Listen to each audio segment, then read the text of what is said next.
When you take one look at this spread, you know we're here to talk nutrition and talk about a new book, Eat to Feel Full, with the author Jeanette Bronée. Hope I said that close to correct. Yes. Jeanette, thank you so much for joining us. Thank you for having me. Being in here to talk a little bit about the book and a topic that's so important to so many people, nutrition, and a phrase you call self-nourishment, and really a new way to approach food and eating.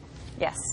I think it's really important that we start looking at food as what nourishes us, not this thing that we consume just to fill our sort of physical hunger, but it becomes more about, yes, our physical hunger, but also how we feel nourished and satiated by the food in like the visual way, we eat with other people. There's so many things that nourish us, but it's really coming back to essentially food is what nourishes the physical body and our emotional body as well. And it seems so simple to think that, but we've forgotten that. Like you said, just the idea that this is your fuel. Yes. And you need to fuel yourself the right way.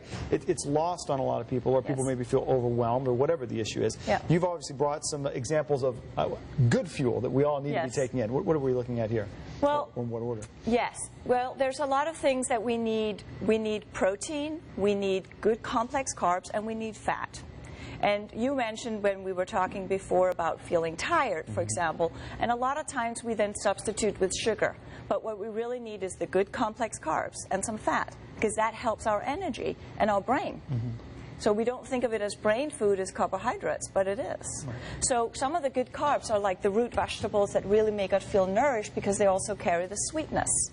So a lot of cravings come with the sweetness, or the fat and the salt, right? Right. So the sweetness, we sort of tend to think we have to eat so well because we eat a salad and tomatoes and cucumbers. And I'm like, I don't know about you, but I'm not full after a salad with tomatoes and cucumber. Right. And you haven't put the right things in for the situation. There's a place for the salad.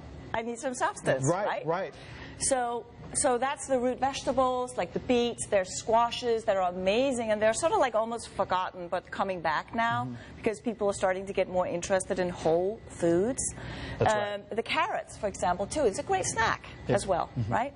And let's not forget the greens, but greens are more than just salad.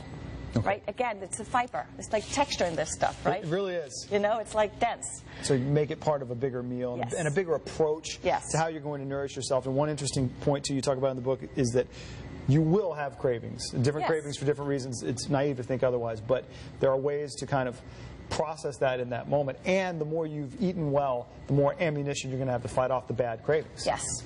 And the thing about cravings is a lot of times both the physical need of, I need fat, I need sugar, which is carbohydrates. Right. And then we translate it, oh, that means chocolate. It's like, well, it could.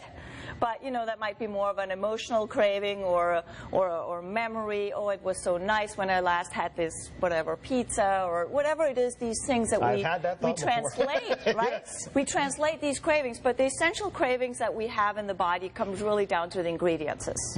So if we can nourish ourselves in full meals and actually eat really good meals, like a lot of people undereat at the meals, being good and being on a diet, and then they end up snacking. Right. Of course, you have no defenses when it's time to really eat so much.